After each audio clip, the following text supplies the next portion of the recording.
What's up, crypto kids? How y'all doing today? Just coming at you with a late night hangout and going over a little bit of crypto, this and that. Gotta love this. El Salvador president to propose Bitcoin as legal tender. As I've said from the beginning, since 2015, this whole time, that the biggest use case for Bitcoin is not like all these government fanboys who say institutional money and banksters adoption and all this, these people like bringing in what is there to take them down, right? It's like basically it won't be Wall Street giving us, Wall Street accepting us. It's nothing. They're not going to like willfully, let us take over the system or let crypto take over or let the cypherpunks and all the Fonzies, the cool guys, have the floor. That's not going to happen. It's got to be forced and shoved down their throats. And the number one, bullish tendencies are not when some bank accepts Bitcoin or starts taking payments or PayPal accepts it. It's when banks do. It's when the governments do crappy stuff, right? When they're doing the horrible dumb things like printing ridiculous amounts of money, causing infinite wars, using inflating money, doing these financial shenanigans that ruin people's lives. Those are the true bullish use cases or the bullish movements for Bitcoin. It's not when institutional money accepts Bitcoin. That, in my opinion, it's the opposite. When we overthrow that legacy system, not hold hands with them, right? That's the true use cases. And what we've needed for a long time, as we said, is some island or some country or multitude of countries that's either in BRICS or is, outside of the collective, popular group, right, of the countries that call themselves civilized, right, or advanced societies, which means you've accepted the Holland banking system. You've accepted this ancient way of us screwing you over, right? The same way that we retook anything that gets away from us through a banking system. That whole idea of how they, co-opt our gains, our futures, our hard work, our wealth, they confiscate it through these different shenanigans. So really the biggest and most bullish use cases are when something like this happens. El Salvador president to propose Bitcoin as legal tender. And that type of stuff creates a cascading of effect, right? Because shortly after that, we got this from Carlos Rijé, the president of Paraguay. And I don't know what this says. I had to type it into Google Translates to get in. It says, as I was saying a long time ago, our country needs to advance hand in hand with the new generation. The moment has come, our moment. This week, we start with an important project to innovate Paraguay in front of the world. So you got Paraguay, you got El Salvador, you got lots of different stuff coming, and basically they are sick and tired of being held back, held under the thumb, being called uncivilized, right? This type of thing, being held down by the banking system that basically, the IMF and all this stuff that basically controls the world at this point, right? Wants to treat these guys as basically second-class countries who are, basically the baseboards that they stand on as a civilized culture, right? Civilized meaning that we're not going to do the work. You guys are going to do the work, and we're just going to benefit with, financial shenanigans and this and that. And we're going to, you're going to send us cheap goods, and we're going to send you financial screwery, right? So here was the original tweet from the president of El Salvador. Great weather, world-class surfing beaches, beachfront properties for sale. Number two, one of the few countries in the world with no property tax. Number three, no capital gains tax for Bitcoin since it will be legal currency. Nice. And four, immediate permanent residency for crypto entrepreneurs. I'm loving this, El Salvador. And Justin Sun types in, crypto investors and entrepreneur will start to move to El Salvador. And I think he's correct. So there's all that.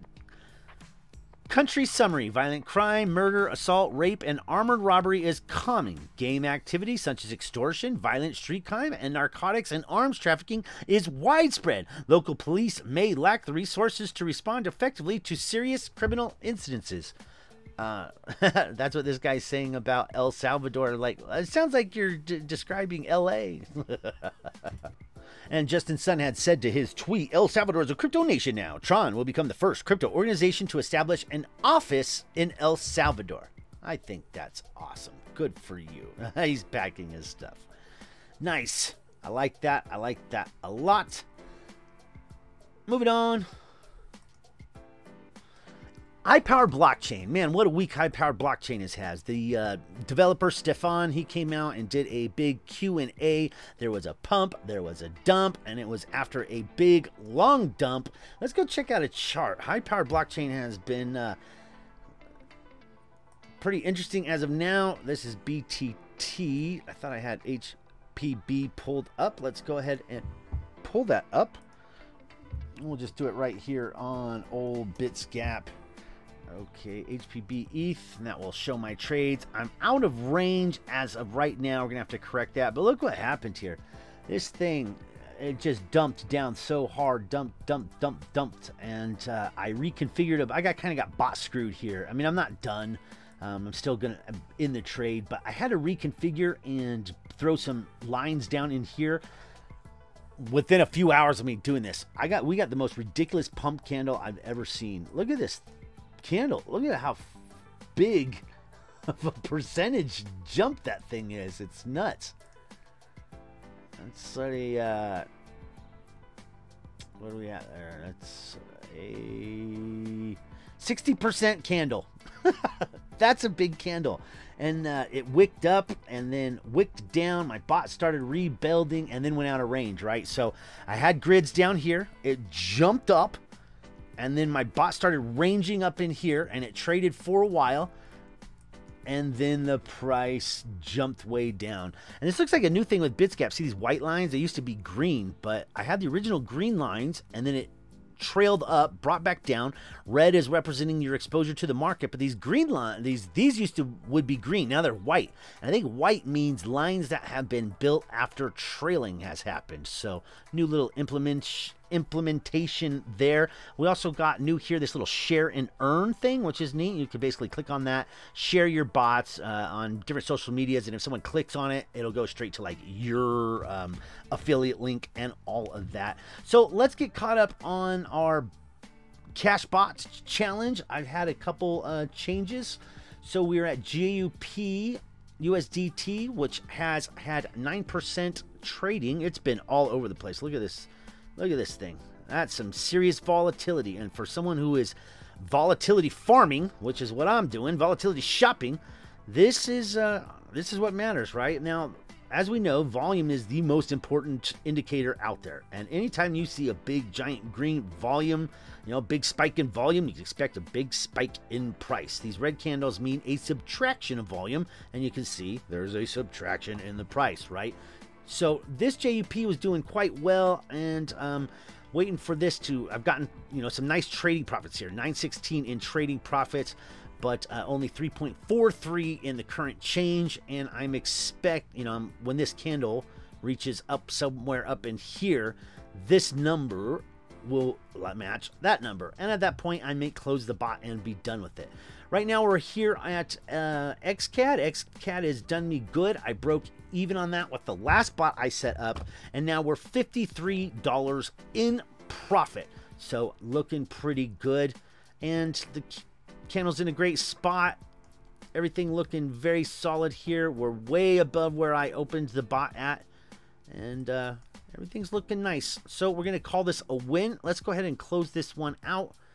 We're going to close our XCAD. I think we did pretty good there. Remember, we started with just 1,000 in the account, and we have of trading profit right now $95. Nice. We're going to add that to the bot and open up on a new pair.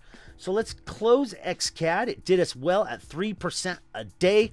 Loving it, loving it. JUP is making 9% a day, but the price is falling. So it hasn't been, you know, keeping parity with us as XCAD has. XCAD has been a great venture, and I will probably come back in and trade it again before too long. If not, I would definitely like a little bag for us to, you know, to be a part of. So in order to finish this, let's go ahead and close this bot out, XCAD USDT. We're going to close the bot and sell everything. Sell at the market price, close bot.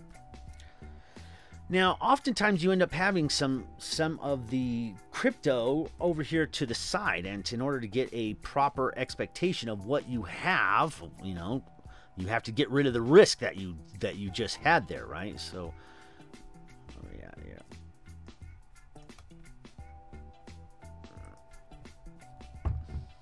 Okay, XCAD USDT. Let's go ahead and sell anything we have. It should be pretty much nothing, but you know, we are. Looks like the bot was still selling it. There it goes. Market order filled. Sell 64. Yes. Give that a second to think.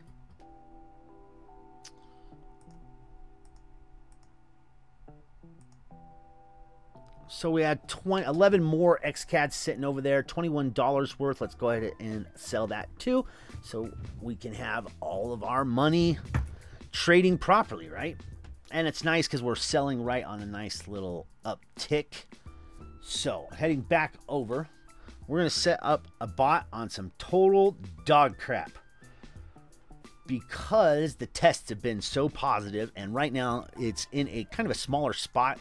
So we're going to set up a Elon Doge bot. And Elon Doge is complete toxic waste garbage, but it certainly has been trading quite well. So we're going to steal some energy from this and bring it on back to Bitcoin or something that we like. Don't want much exposure to this crap, that's for sure. Let's grab a money flow and see where we're at.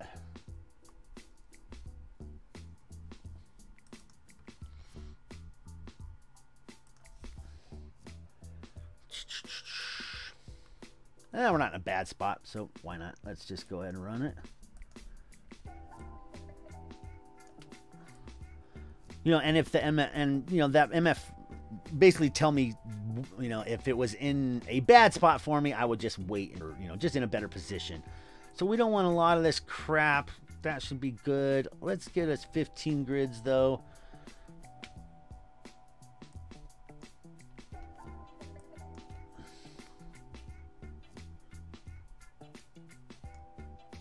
Imagine that could drop no problem. So this looks like a good place to be.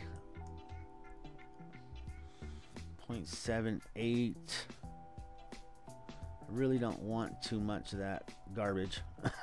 Just a little bit of it is just fine.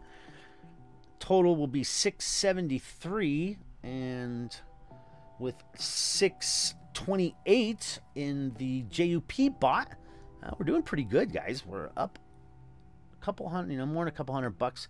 All right, we're gonna run with this. Let's back test that bastard. 3, it's gonna do better than that. See, like if we were to do like this and then back test, let's see what that does. 359.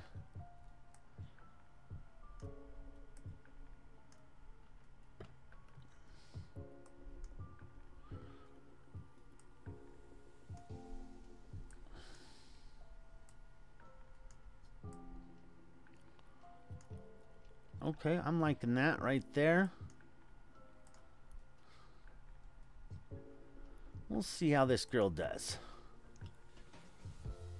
Give me a stop loss. And off we go to the races. Not planning to be in that one too long. Let's buy, what is this? 1,979,000,000, something like that. So yeah, let's go ahead and buy those. Of Elon Doge. Complete toxic waste.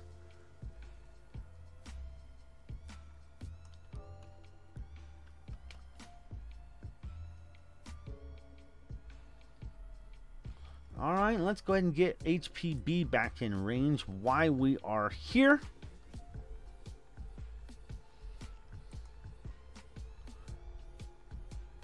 Close that bot.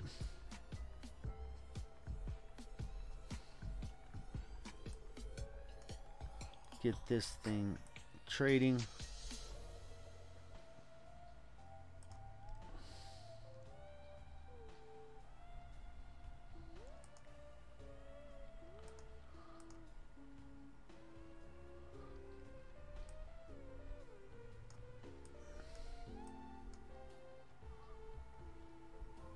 Okay, on HPB, I have, how much HPB we got?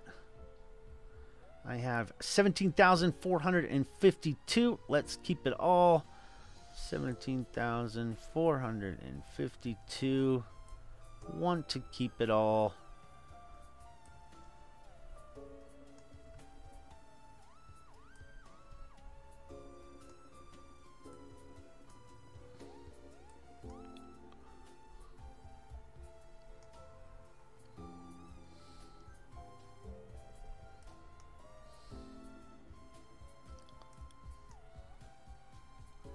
All right, let's go for that. Why? Because I already have the crypto. So that's why I'm doing that.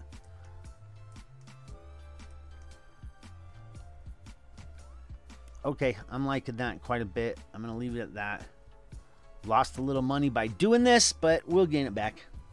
That's just how it works. Let's go ahead and start that bot. Didn't make me grab any, buy or sell any crypto or any of that good stuff. Okay, we got Elon running. Don't like Elon, but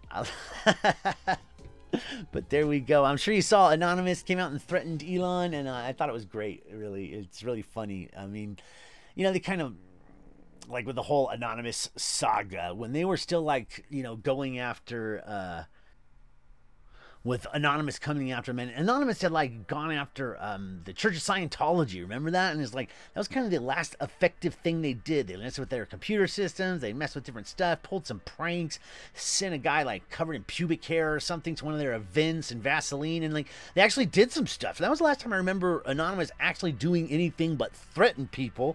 You know, expect us.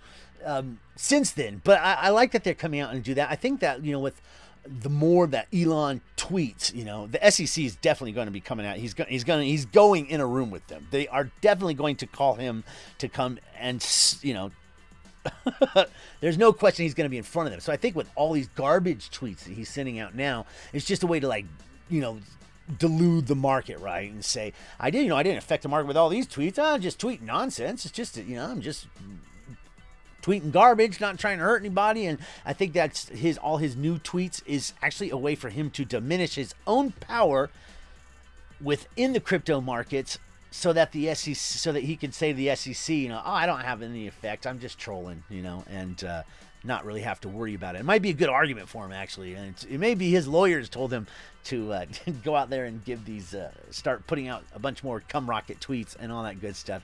But anyway, the whole thing's very interesting. The whole market is very interesting, and I hope you guys are doing great. I hope you got lots of profits falling in your lap. Right now, we are taking so what we're doing with Bitsgap, I'm taking all the money that we collect in the referral commissions and buying signals for the group. So there's a couple great, we're kind of determining as a group the best signals. There's one for, you know, that we were looking at for like lifetime membership for like $1,000. Might do that one, and that will give us some nice base signals. Or we might do BK Crypto Traders profit pack, where he does the 7 best cryptos to swing trade. Might do that and buy his signals and put them in the group. Either way, we're all going to profit. And basically, I've turned the referral system into a signal pool where we are all pulling our money, you know, for that we pay into Bitsgap. And eventually you'll have more value than your whole Bitsgap thing, right? Like if we do, you know, some of these different signal groups that are like, you know, hundreds of dollars a month, well, you don't have to pay that because you're just paying your normal Bitsgap thing, and we're taking your affiliate commissions and buying signals for the entire group. And so it's part of that, you know, transfer of value type of thing, or exchange of value. Anyway, bunch of late night hanging out. I'll talk to you guys on the next one. I'm out.